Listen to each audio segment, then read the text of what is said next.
Hello friends, welcome back, and if you are new to our channel, thank you for stopping by. Here is the second part of the previous video, that is making of daisy granny squares, and today I'm going to show you how we are going to assemble it. I have 12 granny squares, 6 of each color. Now we are going to attach it. Now, as per your requirement, you can make as many number of granny squares you wish to. Here I have made 12 number of granny squares because I want to show you how we can make a simple yet beautiful placemat. So I'll be attaching my yellow granny square and the blue granny square, for which we keep the granny squares facing each other and the wrong side should be outside. After that, with the yellow yarn, I am going to use the tapestry needle and stitch it. That's very simple. We all know how to stitch. It is just to pass the needle through the chains of both the granny squares if one is a fresher. Now this is a very simple process. We are going to keep the tension regular, not very tight and not very loose, because if it is too tight it is going to shrink, and if it is too loose it is not going to look good. And besides, tiny holes will be shown in between the stitches, so we have to avoid those things while stitching. Now this is a beautiful granny square. I have the previous part, this is the second part. Now if you wish to make cushion covers, bags, table runners, throws, this particular granny square can be bought into use and it is going to turn really beautiful. So here I am stitching my granny squares, my two granny squares together with the help of the tapestry needle. So let us keep sewing till we reach the end.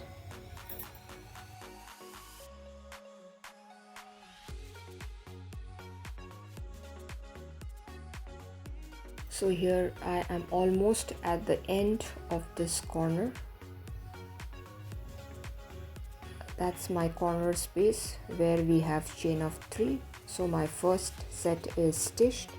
Now I will be placing my granny squares alternately. That is, with the yellow one I'll be stitching the blue one, and with the blue one the yellow one. So now I'll be showing you how we are going to attach the other set. It's very simple. We are just going to sew along. First I worked in the chain 3 space. Now I'm going to move ahead to each of the chain space and work as I did in the previous batch.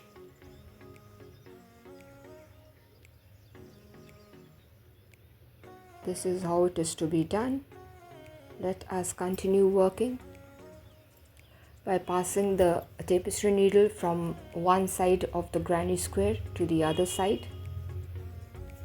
As I told you earlier, tension is to be kept normal. Now for this project I have just made 10 number of granny squares. It is up to you. If you want to make a longer table runner, you must increase the number of granny squares as your project demands. And trust me, this particular granny square will also make some beautiful cushion covers. So here my 2 batches are already stitched. Now let me place a few more. That's the third batch, and in the similar manner I am going to stitch all along. So here I am arranging my 12 number of granny squares in the limited space that I have, and I am going to continue stitching in the manner that I have shown you.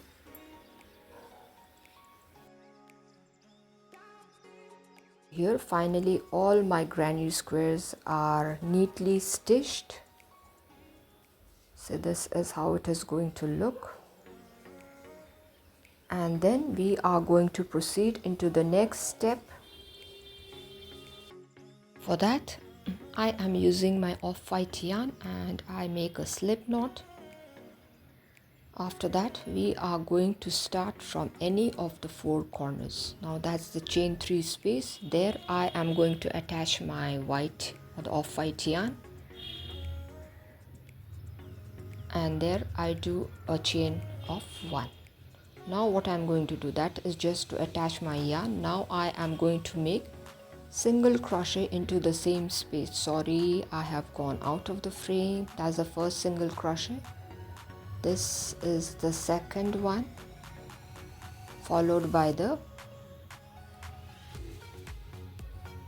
third single crochet in the chain 3 space.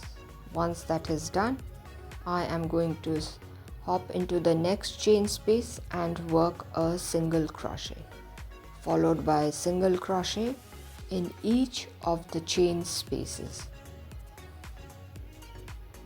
This I am doing so that our uneven edges get an even finish.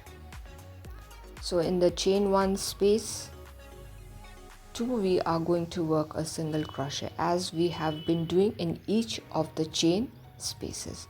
So let us continue working the single crochets in each of the chain spaces as well as in each of the chains.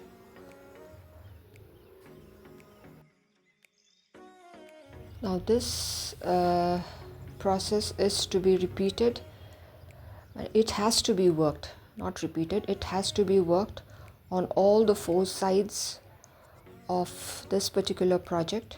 It's just very simple. We are just working single crochets in each of the chain as well as the chain spaces, and in the corners where we have a chain gap of 3, we are going to work 3 single crochets. So let us continue working single crochet all across.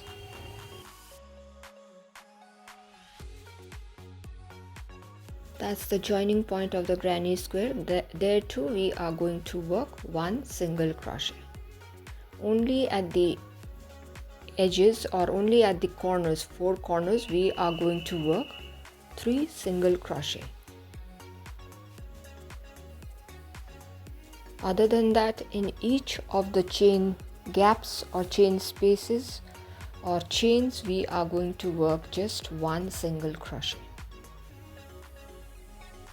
So let us continue working.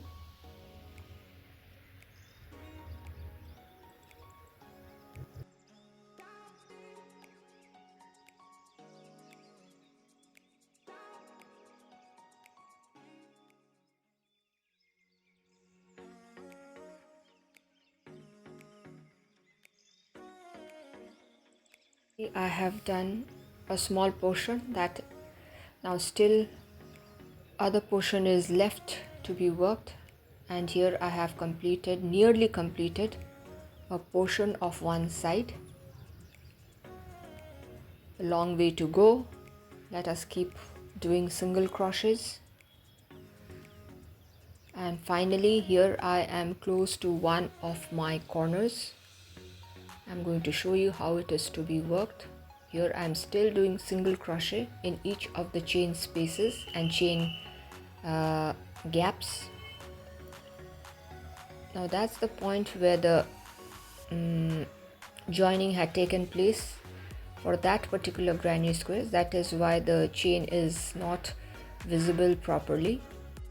But anyway, we know there's a chain, so we are going to do that part carefully, because those points gets a little bit tightened. That is why it becomes a bit difficult. Now I have reached the corner. This is my second single crochet, that's the third. So we must remember to work 3 number of single crochets in the corners. After that I am going to repeat as we have been doing earlier, working a single crochet in each chains as well as the chain spaces. Very simple.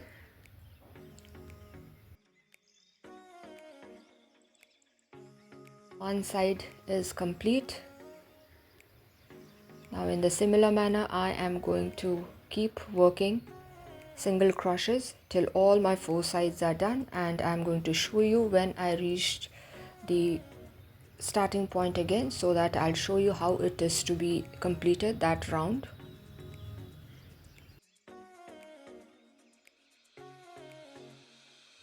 Here I am quite close to the finishing point. I'm still working my single crochets.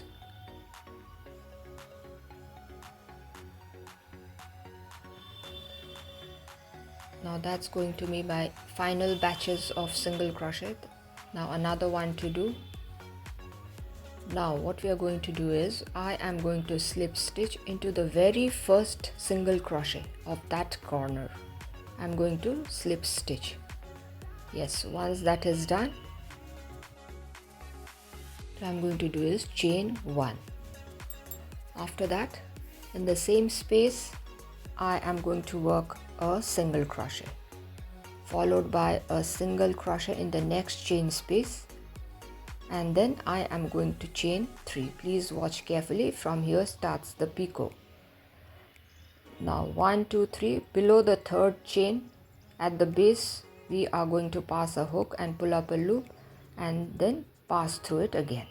Once that is done, I am going to work a single crochet in the next chain space, followed by a single crochet in the next. Once that is done, let's chain 3 so that a picot can be formed. We will come back to the base of the 3 chains, pass our hook, pull up a loop and then pass it again. Once that is complete, a second picot is done. Now I'm going to work my first single crochet followed by the second single crochet. Once that is done, we are going to chain 3. 1 2 3. The work begins from here. We come back to the base of the third chain, pass our hook, pull a loop and again pull it through the existing stitch. So our picot is done. Now again working a single crochet in the new chain space, followed by another in the new chain space. Then we chain 3 so that a picot can be formed. Once the 3 chains are done, we are going to return back to the base of the chain space. I have zoomed in now, I think it will be visible properly, and then I pass my hook in there. Now let's draw a loop and again then pull that through the existing stitch. So another picot is complete. Simple. Working a single crochet in the next chain space, followed by another single crochet in the next chain space. Now we are going to repeat this process. See, you can see the tiny picots that are being formed. Now we need to chain 3 to complete this particular work. Let's come back to the base of the third chain. We pass our hook, draw a loop and then pass it through the existing stitch. So another picot done. Now a single crochet followed by another second single crochet. Then again we work chain 3, come back to the base and then draw a loop and then pass it through the existing chain. Simple as that. Actually, once we start doing the picot 2-3 times, it gets more easy. See how beautiful the picots are looking. It is adding an extra charm to the work. Now again we are going to chain 3. 1 2 3. We are going to come back to the base of the chain 3 and then I'm going to pull up a loop and then pull through the existing stitch. So our new picot is done. Again moving on to the next chain space, working a single crochet, followed by another. Yes, now a chain of 3 is done. Coming back to the base, pulling up a loop and then passing it through the existing stitch. So in this similar manner, we are going to work all across on all the 4 sides. Making of these picots should not be a problem because I have shown it elaborately in the video. I have zoomed in so that it becomes easy to understand where the stitches has to be passed or from where it has to be pulled. So this is how it is looking. Now I am going to work all across and I'm going to catch up with you once I am at the finishing point.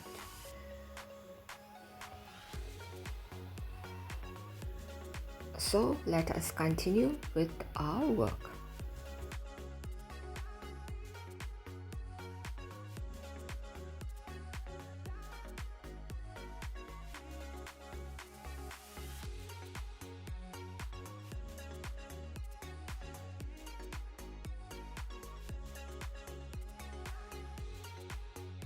We are not going to hurry through the work, we are just going to relax and enjoy crocheting, sipping tea, coffee. So here another picot done, then moving on into making of single crochet followed by another, then again a chain of 3 to again make the picot. So let us continue working.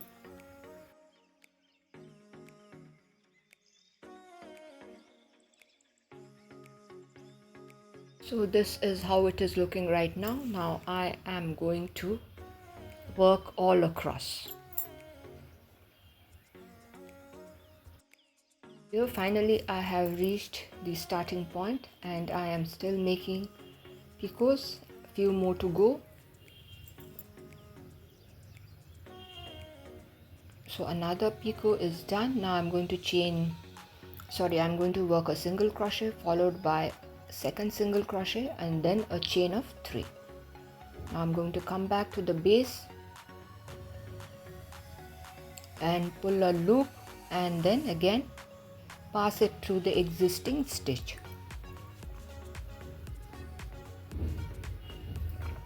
Now again a single crochet followed by another single crochet and then a chain of 3, and coming back to the base again to pull up a loop so that a picot can be formed, and then I'm going to pass it through the existing stitch. It sometimes happen that we have extra chain or lesser number of chain. No need to panic, you can just do as the chains are available. If one chain, if in place of 2 single crochets, if you work 1 single crochet, that is also not going to make any difference. Or if you need to work 3 single crochet, that is also not going to be a problem. So I have 2 chains left here. Let me see, 2 or 3. Now I am going to work my single crochets again. So that is the point where if we have extra of if we have lesser number of chains, no need to panic. So my 2 single crochets are done. Now I'm going to chain 3 and then come back to the base of the chain of 3 and pull up a loop and pass it through the existing stitch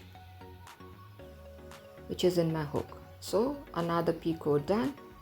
Now what I'm going to do is I am going to slip stitch into the very first single crochet, the point where we had started.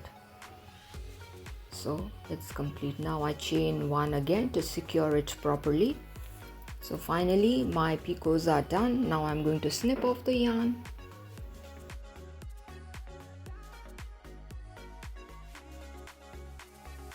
Wait, I'm going to show you how it is looking. This is our placemat.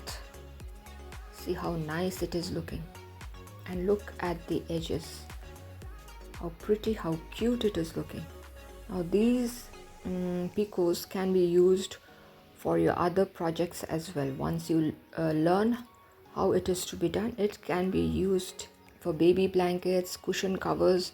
It adds a different elegance to your work.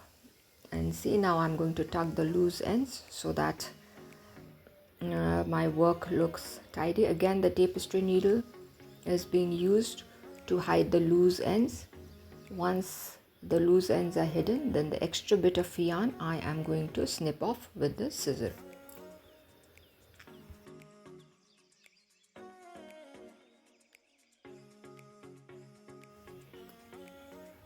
Now the final bits of yarn is also snipped off, but that has to be done after proper securing.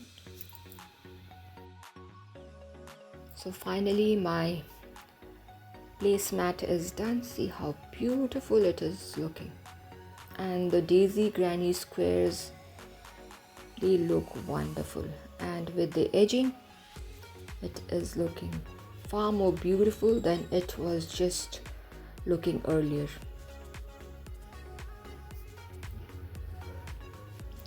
See how nice it is looking.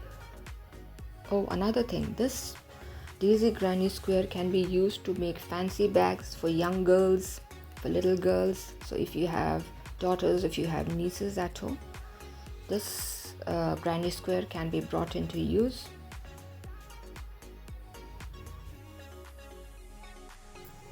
So my dear friends, I hope you all liked it. If so, do give it a try, and I'm sure you're going to be proud of it once you complete it. Thank you my dear friends for staying till the end. If you have liked the video, do give a thumbs up, share it with your friends and family members. If you are new to our channel, do consider subscribing and stay tuned for more of interesting videos. So till we meet again, it is bye bye for today. Bye, be happy, be safe.